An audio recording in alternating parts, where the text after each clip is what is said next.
नमस्कार। आज के इस लेसन में हम लोग पढ़ेंगे। मैं आपके लिए जीएस पॉइंटर लेके आई हूँ जिसमें हम आर्थिक और सामाजिक समस्याओं के बारे में पढ़ेंगे।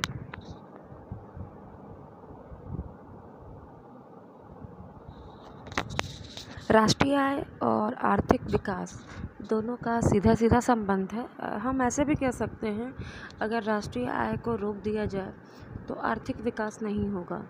राष्ट्रीय आय कहाँ कहाँ से आती है? आपने सुना होगा जीएसटी, जीएनपी, जीडीपी एक्सेट्रा, और इनकम टैक्स और फाइनेंस टैक्स। ये सारी चीज़ें क्या होती हैं, हमारी मिलके आर्थिक आय को बनाते हैं। किसी भी देश की आर्थिक समृद्धि का सबसे उपयुक्त मापदंड प्रति व्यक्ति आय है। प्रति व्यक्ति आय से मतलब प्रति व्यक्ति आय वो होती है जहाँ पर इंडिविजुअल, फॉर एग्ज़ाम्पल जैसे कोई किसी गवर्नमेंट सेक्टर में है तो उनके एक मानदेय होते हैं, वहाँ पे पीएफ वगैरह एक्सेट्रा, तो उसमें उनकी सैलरी के अकॉर्डिंग सालाना कटौती होती है और मासिक भी होती है। तो वो हमारी क्या कहलाती है? प्रति व्यक्ति आय, जो उसकी खुद की सकल आय होती है। सकल मतलब टोटल जो इनकम हुई रहती है, जैसे 30,000 20,000 है, उनमें से जो भी कटौती होती है वो सकल आय कहलाती है। किसी भी देश में जीवन स्तर प्रतिबंधित होता है प्रति व्यक्ति आय से। अगर प्रति व्यक्ति अपनी आय को छुपाने लगे तो देश में जीवन स्तर प्रतिबंधित हो सकती है। क्यों? आप जैसे एग्जांपल लीजिए, जो गरीब है उसको आप 1 रुपये भी ना दीजिए और जो अमीर है उनको पैसे देते जाइए तो क्या होगा? जो हमारी पूंजी है, जो अमीर है, जिनके पास ऑलरेडी पैसा है, जिनको ज़रूरत नहीं है उनके पास पहुंचती चली जाएगी और जिन्हें ज़रूरत है उनके पास बिल्कुल नहीं रह जाएगा। सकल राष्ट्रीय उत्पाद, जिसको गवर्नमेंट नेशनल प्रोडक्ट भी बोलते हैं, राष्ट्रीय उत्पाद का मूल्य मापन होता है। राष्ट्रीय उत्पाद का मतलब गवर्नमेंट के पास जितना पैसा आया होता है किसी भी फॉर्म में, टैक्स के फॉर्म में, जीडीपी के फॉर्म में, या जो हमारी दान कोष होते हैं, दान कोष मतलब जो चैरिटी वगैरह होते हैं, तो वो हमारा क्या कहलाता है? राष्ट्रीय उत्पाद के मूल्य का मापन करता है। इसके बाद किसी दी गई अवधि के लिए एक देश की राष्ट्रीय आय किसी आर्थिक व्यवस्था में विशेष समय अवधि में उत्पादित अंतिम वस्तुओं और सेवाओं के लिए मौद्रिक मूल्य के बराबर होती है। किसी भी अर्थव्यवस्था को अगर किसी विशेष समय में ऐसे प्रोडक्ट बनाए जाते हैं या उसका राष्ट्रीय तौर पे मौद्रिक मूल्यन किया जाता है, मौद्रिक मूल्यन मतलब लेन देन होता है पैसे के थ्रू, तो वो क्या कहलाती है? राष्ट्रीय आय की अवधि कहलाती है। और वो मौद्रिक उसके मूल्य के बराबर होती है। अब यहाँ पे इस तरह के कोट वाले प्रश्न बहुत पूछे जाते हैं। कथन ए और कथन आर, इस पे विचार कीजिए और इनमें से सही कौन सा है। आर्थिक विकास के लिए एक बहुआयामी उपागम की आवश्यकता होती है, सही है।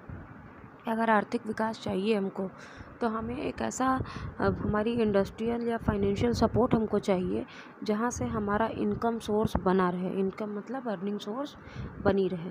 इसके बाद दूसरा है, वर्तमान भारत सरकार मुख्यतः सूक्ष्म आर्थिक विषयों पर ध्यान केंद्रित कर रहा है, गलत है। सूक्ष्म मतलब बहुत छोटे जो आर्थिक टॉपिक हैं, जैसे हो गया कोई मज़दूर है, उसने दिन भर में सिर्फ 300 रुपये में काम किया। अब उससे तो हम जीडीपी और जीएसटी नहीं ले सकते हैं, और अगर उससे निकलता भी है तो कितना निकलेगा, 1 या 2 रुपये। तो इस तरीके के या बहुत छोटे कार्य, जैसे खिलौने वाले बनाने वाले हो गए, मिट्टी के बर्तन बनाने वाले हो गए, इनसे हम किसी भी तरह का टैक्स नहीं ले सकते हैं क्योंकि उनकी खुद की अर्निंग सोर्स बहुत कम होती है और वो समय समय पे होती है, वो पूरे टाइम होती भी नहीं है। तो वहाँ पर हमारा कोई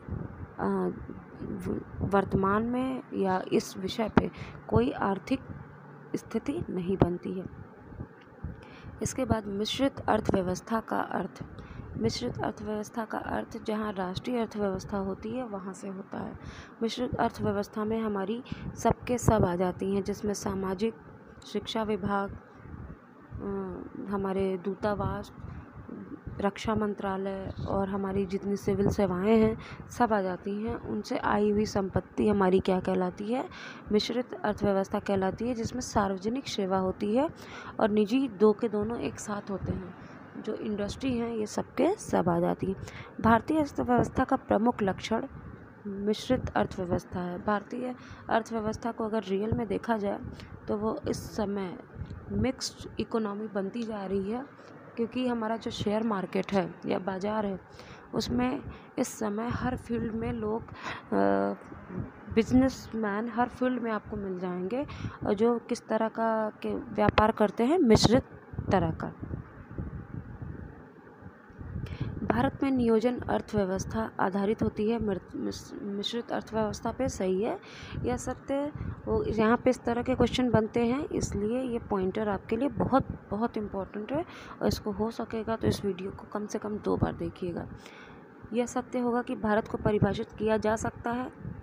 जी हाँ, परिभाषित किया जा सकता है एक श्रम आधिक्य वाली अर्थव्यवस्था के रूप में। एक श्रम आधिक्य मतलब इंडिविजुअल जो श्रम या मेहनत हो रही है, उसमें कितनी प्रॉफिट, जो हमारा मैक्सिमम इनकम बन रही है, उसके आधार पे अर्थव्यवस्था का रूप को निर्धारित किया जा सकता है। अगर हम जनसंख्या की जिस तरह गणना करते हैं, अगर एक इंडिविजुअल शहर में 10 बिजनेसमैन हैं, उनमें से किसी एक का हमें अगर एवरेज भी पता चल गया, तो हम अनुमान लगा सकते हैं कि बाकी 9 का इस समय स्टेटस क्या होगा उस बिजनेस मार्केट में, और ये हमारी आर्थिक स्थिति को आंकने और समझने के लिए बहुत ही ज़रूरी होता है। भारतीय अर्थव्यवस्था की विशेषता क्या है? भारतीय अर्थव्यवस्था में सबसे पहला नाम आता है कृषि प्रधान, क्योंकि फार्मिंग यहाँ की आत्मा है। खेती को यहाँ की आत्मा माना जाता है, क्योंकि भारत प्राचीन काल से ही खेती प्रधान देश रहा है, और इसके अलावा बाकी देश इनकी तुलना में खेती में आगे नहीं है। कृषि की प्रधानता, न्यून प्रति व्यक्ति आय, वृहद बेरोजगारी एक्सेट्रा, ये सब क्या है? भारतीय अर्थव्यवस्था की विशेषताएं हैं। देश में वृद्धि में अनार्थिक तत्व, सामाजिक घटक, धार्मिक, राजनीतिक, अंतर्राष्ट्रीय और वैज्ञानिक, ये सब क्या बनाते हैं? अनार्थिक तत्व है जो देश की वृद्धि को बनाते हैं। अगर इनको हम एक तरफ से हटा दें, साइंस में कोई इन्वेंशन ना हो, इंटरनेशनल कोई सम्मेलन ना हो, यूनेस्को, यूएनओ एक्सेट्रा को हटा दिया जाए, राजनीतिक घटक ना हो, कोई सम्मेलन ना किए जाए, धार्मिक धर्मकांड जो है हिंदू मुस्लिम इन सबको एकदम इक्वल कर दिया जाए, कोई ना मस्जिद जाएगा ना कोई मंदिर जाएगा, तो यहाँ पे क्या होगा? अनार्थिक स्थिति आ जाएगी। तो ये इनके कारण हैं, तो इनको होने से हमको रोकना होगा, ताकि देश की वृद्धि में अनार्थिक तत्व सामने ना आए। 1951 से 52 तथा 2015 से 16 की अवधि में स्थिर कीमतों पर भारत की प्रति व्यक्ति आय की में वृद्धि हो रही है। जो इस वृद्धि को सबसे ज़्यादा लास्ट जो हमारा डाटा मिला था 2007 से 8 तक में मिला था, और उसके बाद अभी 2019 से 20 में भी आर्थिक स्थिति कुछ चरम सीमा तक पहुंच रही थी, लेकिन अब कोरोना के चलते हमारी अर्थव्यवस्था बिल्कुल तहस नहस हो गई है।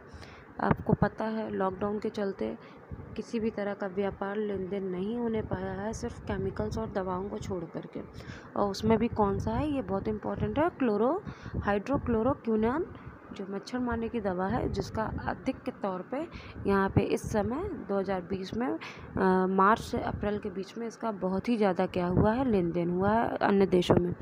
भारतीय अर्थव्यवस्था ने सर्वाधिक समृद्धि दर प्राप्त की है 2006 से 2007 में, और वो कितना रहा है?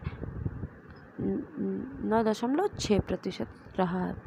अगर 2015 से 16 में प्रति व्यक्ति आय देखा जाए, तो इसमें बढ़ता क्रम जो हमारा होगा, महाराष्ट्र, मुंबई सबसे टॉप पे होगा, क्योंकि वो इंडस्ट्रियल एरिया है। इसमें गुजरात है, उसके बाद पंजाब और उत्तर प्रदेश। 2015 से 16 की गुजरात, कर्नाटक राज्यों में प्रति व्यक्ति घरेलू उत्पाद, डोमेस्टिक प्रोडक्ट जिसको कहते हैं, इसमें भी श्रेणी क्रम देखा जाए तो पहले शीर्ष स्थान पे महाराष्ट्र है, फिर कर्नाटक है, गुजरात है और तमिलनाडु है। तो दोस्तों, आज बस यहीं तक। नेक्स्ट जीएस पॉइंटर के लिए आप हमारे चैनल से बने रहें। धन्यवाद।